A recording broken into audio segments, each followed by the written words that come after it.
हनुमान क्या कह रहा है? जातीय जनगणना होना चाहिए, लेकिन जातीय जनगणना के आंकड़े प्रकाशित नहीं होना चाहिए कि किसी का शादी कर दिया जाए और उसको बैन कर दिया जाए कि बच्चा पैदा तुम नहीं करोगे। ऐसा पासवान बिहार के पासवान को नहीं चाहिए।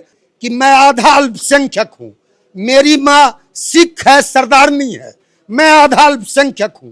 अब तो बिहार की जनता को आधा अल्पसंख्यक आधा पासवान नहीं चाहिए, बिहार को जनता को पूरा पासवान चाहिए जो 100% पासवान है। बिहार के पासवान को ऐसा पासवान नहीं चाहिए जो दिल्ली में बैठ के यह कहे कि जैसे देश के संपन्न लोगों ने गैस का सब्सिडी छोड़ दिया, वैसे देश के संपन्न दलितों को आरक्षण छोड़ देना चाहिए।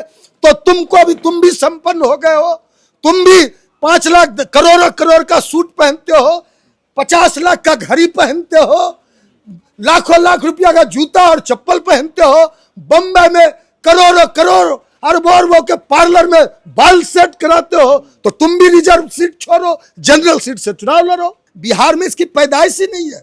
यह जन्म दिल्ली में लिया कि बम्बई में लिया और अपने पिता पर सवाल उठा रहा है। चिराग पासवान का ऐसा कहना है कि जातीय जनगणना कराई जाए, लेकिन जो उसके आंकड़े हैं वो सार्वजनिक नहीं किया जाए। इन सारे मसले पे बातचीत करने के लिए हमारे साथ में पशुपति पार्टी के जो प्रवक्ता है श्रवण अग्रवाल जी, इनसे पूछना चाहते हैं आपका क्या ओपिनियन है? नहीं, जातीय जनगणना, देश में जाति जनगणना हो, जिसकी जितनी संख्या भारी उसकी उतनी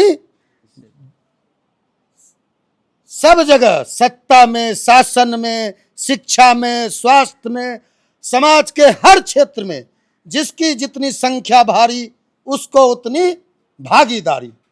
या और हमारे नेता कहते थे रामविलास पासवान जी, अंबेडकर साहब के बाद 100 में 90 शोषित है, 90 भाग हमारा है, 10 का शासन 90 पर नहीं चलेगा।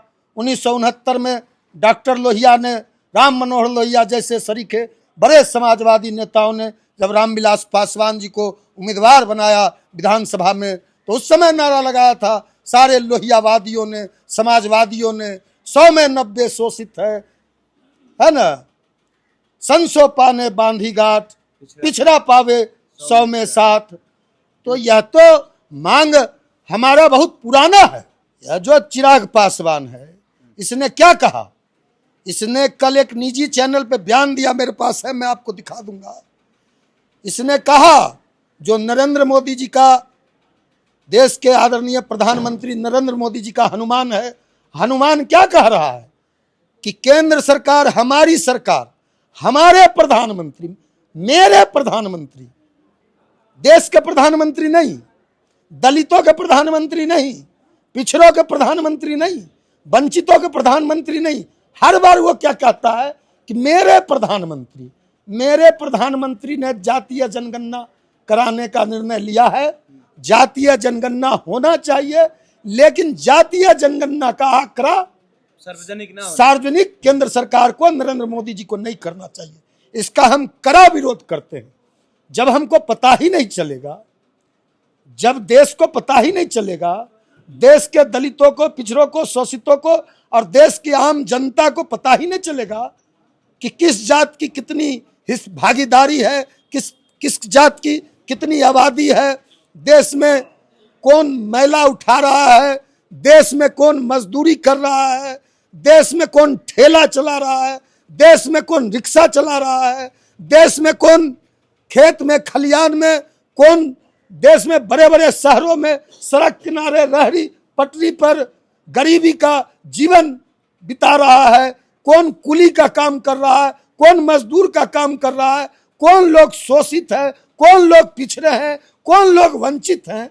जातीय जनगणना इसलिए नहीं कराया जाएगा कि जिस जात की जितनी भागीदारी है उसका जातीय आंकड़ा इकट्ठा कर, उसके हिसाब से सरकार जो जन कल्याणकारी, उसके कल्याण, जो समाज के जो सरकार की जन कल्याणकारी योजनाएं हैं, जिससे वंचित तबके के लोग, समाज में पिछड़े तबके के लोग, समाज में दलित तबके के लोग, समाज में अति पिछड़े तबके के लोग जो छूट गए हैं, जो समाज में अंतिम पंक्ति में खड़े लोग हैं, जिनकी बात रामविलास पासवान जी, अंबेडकर साहब कहते थे, जो लोग छूट गए हैं, सत्ता में जिनकी उचित भागीदारी होनी चाहिए, आर्थिक भागीदारी होनी चाहिए, आज निजी क्षेत्र में जिनकी भागीदारी होनी चाहिए, सारे के सारे लोग जो छूट गए हैं, तो सबको उचित प्रतिनिधित्व मिले, इसके लिए ना जब जातीय जनगणना का आंकड़ा ही नहीं पेश होगा तो कैसे पता चलेगा।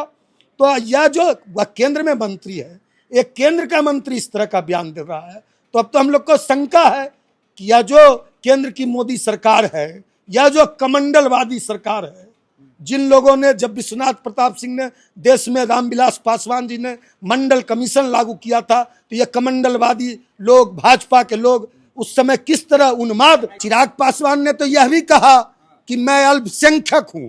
आप उनका बयान उठा के देख लीजिए, आज के जनसत्ता में कई अखबारों में दिल्ली में छपा है। उसने कहा कि मेरी माँ सिख है, मेरी माँ सरदारनी है।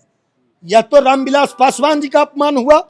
अब वो अपनी माँ को सिख बता रहा है, सरदारनी बता रहा है, और अपने आप को पासवान नहीं अल्पसंख्यक बता रहा है। यह बयान है, इतना गिरा हुआ, इतना घटिया बयान। यह निश्चित रूप से इसके पीछे भारतीय जनता पार्टी है, आरएसएस है, क्योंकि चिराग पासवान को कहीं न कहीं अब हमको पूरा शंका है, क्योंकि यह जो भटकाने के लिए देश में एक जो बड़ा चल पड़ा अभी, जो पुलवामा, जो वहां हुआ पहलगाम में, तो कहीं न कहीं हमको शक है। और प्रधानमंत्री जी को और देश के गृह मंत्री अमित शाह जी को आगे आके चिराग पासवान जी के बयान पर संज्ञान लेना चाहिए, और यह बयान केंद्र सरकार को देना चाहिए, क्योंकि केंद्र सरकार की तरफ से यह बयान अभी तक नहीं आया है कि जातीय जनगणना केंद्र की सरकार कराएगी, तो उसका जो आंकड़ा है पब्लिश करेगी, आंकड़ा देशवासियों के सामने रखेगी। इस तरह का बयान अभी तक नहीं आया। चिराग पासवान को ले एक और सवाल हमारा ये है कि चिराग पासवान कह रहे हैं कि बिहार मुझे बुला रही है, आने वाले समय में हो सकता है विधानसभा के चुनाव भी लड़े, मुख्यमंत्री का चेहरा। वो तो अपने पिता का भी अपमान कर रहे हैं। कैसे? अब देखिए ना, अब बिहार आने के लिए तो उनको कोई वीजा की जरूरत नहीं है।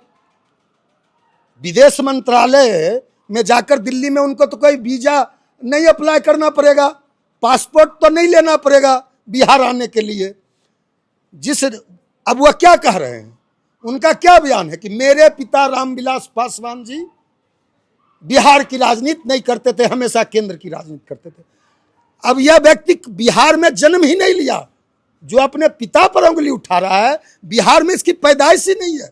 यह जन्म दिल्ली में लिया कि बंबई में लिया, और अपने पिता पर सवाल उठा रहा है, जिस पिता हमारे नेता रामविलास पासवान ने उंगली पकड़ के अपने पुत्र चिराग पासवान को यहाँ लाया, पहली बार 2014 में सांसद बनाकर लोकसभा में भेजा। ये रामविलास पासवान जी ने उनको बिहार दिखाया।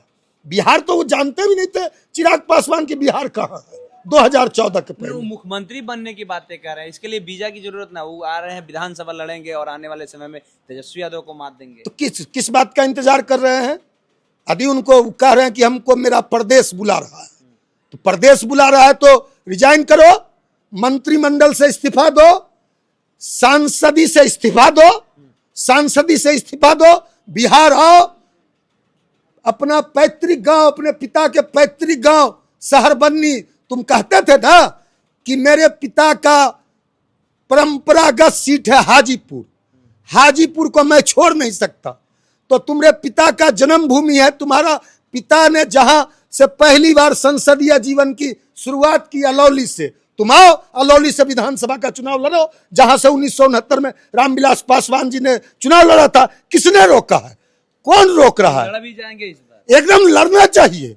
हम तो कह रहे हैं, आप लोग नहीं टिक पाइएगा। अरे अब हम टिक पाएंगे कि नहीं टिक पाएंगे, ये सवाल तो अब ये सवाल आप दूसरा है। हम टिक पाएंगे कि नहीं टिक पाएंगे ये तो जनता ने तय करेगी, आप और हम नहीं तय करेंगे ना।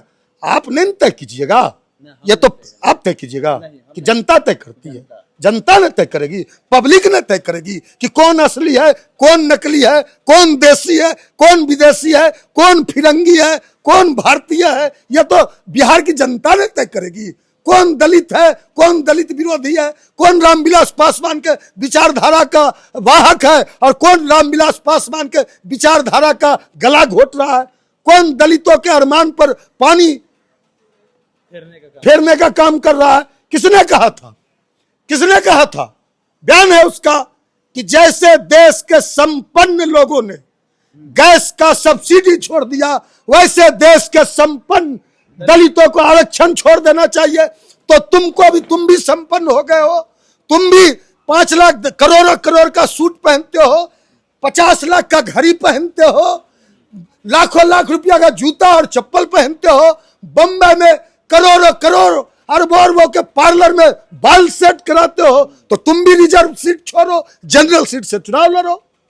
जब तुम देश के संपन्न दलितों को आरक्षण छोड़ने की बात करते हो, तो सबसे पहले तो तुमको आरक्षण छोड़ना चाहिए। जो आदरणीय रामविलास पासवान जी का वह जो उठा रही है पेंशन, बड़ी माँ राजकुमारी देवी पासवान को देना चाहिए, ओरिजिनल पासवान को मिलना चाहिए। उसका बयान है, उसने अपने बयान में कहा है कि मैं आधा अल्पसंख्यक हूं, मेरी माँ सिख है, सरदारनी है, मैं आधा अल्पसंख्यक हूं।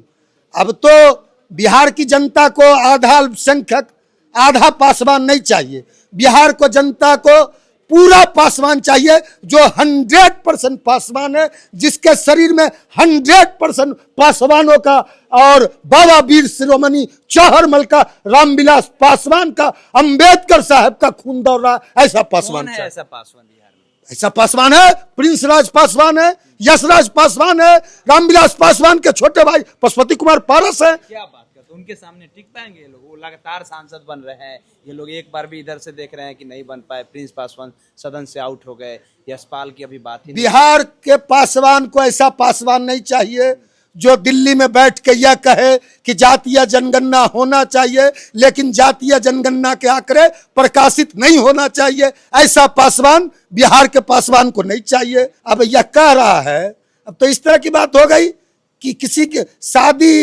किसी का शादी कर दिया जाए, अब बच्चा पैदा नहीं करे, इस तरह की बात हुआ कर रहे हैं।